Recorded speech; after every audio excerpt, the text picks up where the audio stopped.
Hi everyone, good morning. Welcome back to my channel Rimi expo. তোমরা কেমন আছো? আশা করছি তোমরা খুব ভালো আছো আর সুস্থ আছো। আমিও খুব ভালো আছি আর সুস্থ আছি। তো দেখতে পাচ্ছ এখন কিন্তু ভোর 5টা বাজে আর আমরা কিন্তু এখন একদম ভোর ভোর রেডি হয়ে গেছি। আর ড্রাইভার আঙ্কেলকেও কিন্তু আমরা 5টার সময় আসতে বলে দিয়েছি। আর এখানে তো এমনি সূর্য উদয় হয় ঠিক ওই সকাল 7টা নাগাদ করে। আমাদেরকে কেমন লাগছে অবশ্যই কিন্তু তোমরা কমেন্ট করে জানিও। আর আজকে কিন্তু আমরা হোটেল থেকে চেক আউট করে বেরিয়ে যাচ্ছি। আজকে আমাদের চিকমাঙ্গালুরের তৃতীয় দিন। তো এই ভোর 5টা অবধি আর কি আমরা তো তাও 8টা অবধি বলেছিলাম যে চেক আউটের টাইম, কিন্তু আমরা ভোর 5টার সময় আর কি চেক আউট করে বেরিয়ে যাচ্ছি। আর ড্রাইভার আঙ্কেল কিন্তু অনেকক্ষণ ধরে এসে বসেই ছিল। আমরা মোট 2 রাত্রির জন্য আর কি হোটেলটা বুক করেছিলাম।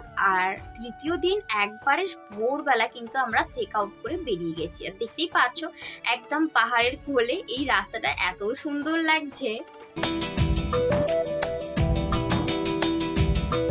जानम देख लो मिट गई दूरियां, मैं यहाँ हूँ यहाँ हूँ यहाँ हूँ यहाँ।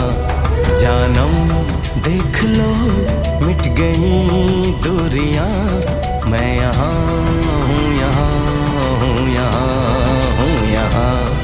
कैसी सरहदें कैसी मजबूरियां, मैं यहाँ हूँ यहाँ हूँ यहाँ हूँ यहाँ।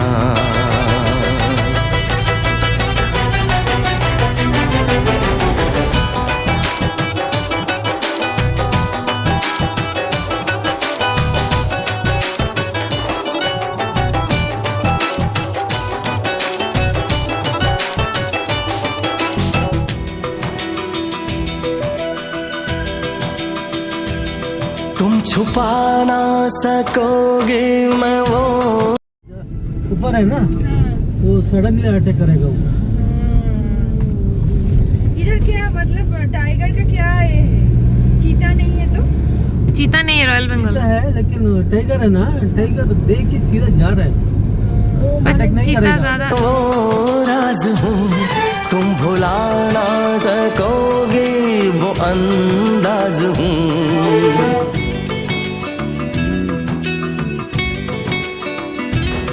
गूंजता हूँ जो दिल में तो हैरान हो क्यों, मैं तुम्हारे ही दिल की तो आवाज हूँ। सुन सको तो আমরা এখন ভোরবেলা, একদম এটা ভোরবেলা, জাস্ট সূর্য উদয় হচ্ছে, ঠিক আছে। আমরা এসেছি, আমরা তো অতটা জানতাম না যে এতটা পরিমাণে ঠান্ডা হবে, তাও সোয়েটার নিয়ে এসেছি। আমরা গাড়ি থেকে নামতে পারছি না, এত পরিমাণে ঠান্ডা। এবার ওপরের দিকে উঠবো। এই আমি না ফটো আর তুলছি না, ঠিক আছে, একবারে ভিডিও করছি, আমার গোটা হাত কাঁপছে। হ্যাঁ, টাইম পাই না, হাত কাঁপলে আমি তুলে দিতে পারবো না। এইটা হচ্ছে সব থেকে বড় কথা, চোখের শান্তি। আমি জানি না তোমরা কতটা ফোনে বুঝতে পারছো কি না, বাট এইটা হচ্ছে চোখের শান্তি। পয়সা পুরো উসুল, যেখানে যা খরচা হয়েছে পয়সা উসুল, ঠিক তো? আমাকে ধর, আমাকে ধর।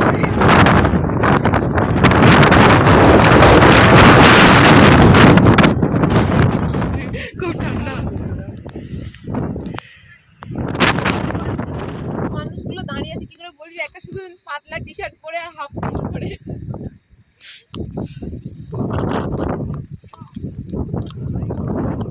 তো আমি একটুখানি ওপরে উঠে তারপরে দেখো নিচে নেমে গেছি, কারণ আমি ওপরে একদমই উঠতে পারছিলাম না, কারণ এত পরিমাণে ঠান্ডা আর হাওয়া দিচ্ছিল।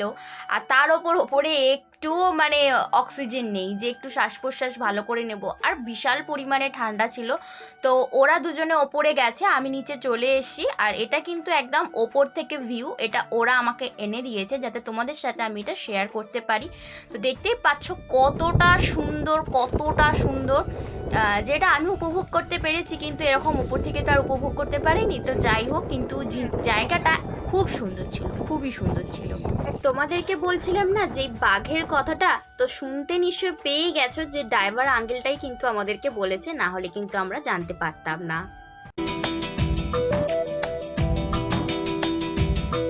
जानम देख लो मिट गई दूरियां, मैं यहाँ हूँ, यहाँ हूँ, यहाँ हूँ, यहाँ। जानम देख लो मिट गई दूरियां, मैं यहाँ हूँ, यहाँ हूँ, यहाँ हूँ, यहाँ। कैसी सरहदें, कैसी मजबूरियां, मैं यहाँ हूँ, यहाँ हूँ, यहाँ हूँ, यहाँ।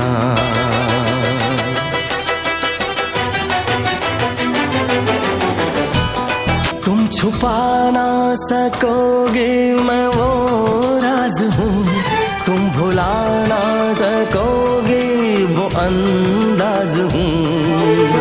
তো তারপরে দেখো ওখান থেকে ঘুরে তো আমরা চলে এলাম এখানে, আর একটা ছোট্ট মতন একটা মন্দির আছে আর ছোট্ট একটা ঝর্ণা আছে। তো দেখতেই পাচ্ছ জায়গাটা কতটা সুন্দর। আর আমরা যেখান থেকে ঘুরে এসি সেইগুলোর কাছে তো এটা জাস্ট কিছুই না। সত্যি কথা বলতে এত সুন্দর দৃশ্য আমি সত্যি আগে কখনো দেখিনি। এইটা আমার ফার্স্ট টাইম যদিও বা ছিল, বাট খুব সুন্দর ছিল, খুব সুন্দর। এই টেম্পলটার নাম কি ছিল আমি ভুলে গেছি, এখন আমার যদিও বা মনে পড়ছে না। তোমাদেরকে আমি একটা চার্ট দেবো, ওই চার্টেতে দেখে নিও যে আমরা কি কি জায়গা আজকে ঘুরে নিয়েছি, ঠিক আছে। আর আমরা যেই জায়গাটা থেকে ঘুরে এলাম এটা হচ্ছে গিয়ে মুলানগিরি। তো মুলানগিরির মানে কর্ণাটকার সব থেকে হায়েস্ট পয়েন্ট হচ্ছে মুলানগিরি। ওইখানে একটা শিবের মন্দির আছে। মানে এই মুলানগিরিটা গোটা কর্ণাটক থেকে কিন্তু মন্দিরটা পুরো দেখা যায়, মানে সব থেকে একদম উঁচু পাহাড়ের ওপর এই মন্দিরটা অবস্থিত, যেখানে দিদি আর মৌলিদি গেছিল, আমি যেতে পারিনি। তারপরে আমরা এত ঘোরাঘুরির পর আমরা একটা রেস্টুরেন্টে এলাম এখানে খাওয়ার জন্য। এখানে একটু কফি টফি খাবো। আর এখান থেকে ভিউটা দেখতে পাচ্ছ কতটা সুন্দর দেখতে লাগছে। বাইরেটা আবার কাঁচ দিয়ে ঘেরা, বাইরে তো বসার জন্য জায়গা আছে, বাট বাইরে এত পরিমাণে ঠান্ডা, এত পরিমাণে ঠান্ডা, বাইরে কিন্তু বসা যাবে না। আর সত্যি কথা বলতে এইদিকে একটু বেশিই ঠান্ডা, মানে আর এই দেখতে পাচ্ছ যে তোমাদেরকে চার্টের কথাটা বলছিলাম, এটাই হচ্ছে সেই চার্ট। এখানে দেখতে পাচ্ছ মুলানগিরি লেখা আছে। এইটা এখন দেখতে লাগছে এই রকম, বাট অন্য সময় মানে অন্য মাসে অন্যান্য রকম দেখা যায়। আর তো তারপরে আমরা এখানে নিয়ে নিয়েছি 3টে পুরি, একটা প্লেটে আছে আর একটা প্লেটে 3টে ধোসা আছে। আর এই ধোসার ডালটা কি অপূর্ব ছিল খেতে, সত্যি কথা বলছি, যেটা দিয়ে আমরা পুরিটাও খেয়েছি আর ধোসাটাও খেয়েছি। আমরা ভাবছিলাম যেহেতু পাহাড় তো একটু চা খেতেই পারি, তো ওই আঙ্কেলটাই বললো চা না খেয়ে কফি খেতে। বাট এখানে কফির দাম সত্যি কথা বলতে এতই বেশি যে ওইখানে আমরা বলছিলাম যে এখানে এত কফির দাম কেন। তো ওরা বললো এখান থেকে নাকি ওরা কত কিলোমিটার হেঁটে গিয়ে সেইখান থেকে কফি মানে র কফি তুলে তারপর আর কি ওরা এরকমভাবে কফি বিক্রি করে, চাটা আর কি করে আর কি। তো এখানে আর কি অরুণ আইসক্রিমের একটা ছিল, তো আমি বললাম যে আইসক্রিম খাবো, কিন্তু আঙ্কেলটা আমাকে বিনা পয়সায় দিয়ে দিল, কোনো রকম টাকা নেয়নি আইসক্রিমটার। তো তারপর আর একটা জায়গায় নিয়ে এলো, এটাও নাকি একটা ভিউ পয়েন্ট, এখান থেকে নাকি পুরো কর্ণাটকাটা পুরোটা দেখা যায় আর কি। তো দেখতে পাচ্ছ ওই জন্য আঙ্কেলটা আর কি দাঁড় করিয়েছে। আর চারিদিকটা এতটা সুন্দর সবুজে ঘেরা, সত্যি কথা বলছি এইখানে আসলে যে কারোর মন কিন্তু ভালো যাবে। আর সব থেকে বড় কথা এটা কিন্তু আমার পাহাড় মানে পাহাড়ে ঘোরা কিন্তু মানে প্রথম এক্সপিরিয়েন্স, যেটা আমার দিদি করালো আমাকে। তো তারপরে দেখো আমরা আবার একটা জিপে উঠে গেছি। এই জিপটার পুরোটা ভাড়া নিয়েছে 800 টাকা। বলছিল এখানে 5 জন থাকলে তোমাদেরই আর কি লাভ হতো, যেহেতু টাকাটা ইকুয়াল হয়ে যেত, বাট নেই, কিন্তু ওরা একটা পার্টিকুলার লোকেই আর কি নিয়ে যায়, তো তার জন্য আর কি। তো দেখতে পাচ্ছ আমরা এখন জিপেতে উঠে গেছি আর আমরা কিন্তু এখন যাচ্ছি ঝাড়ি ফলসে।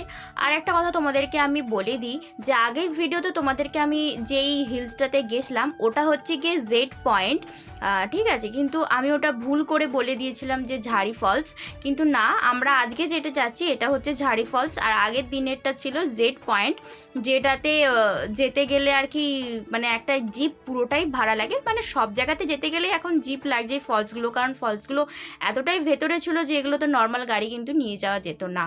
তো তারপরে দেখতে পাচ্ছ আমাদেরকে কিন্তু এখান থেকে নামিয়ে দিয়েছে। এবার আমরা কিছুটা হেঁটে মানে 5 থেকে 8 মিনিটের মতন হেঁটে আমরা চলে যাব একারাই, ওরা আমাদের সাথে কেউ আসেনি। আর দেখতে পাচ্ছ এটাই হচ্ছে সেই ঝাড়ি ফল, ভিউটা একবার তোমরা খালি একটু দেখে নিই।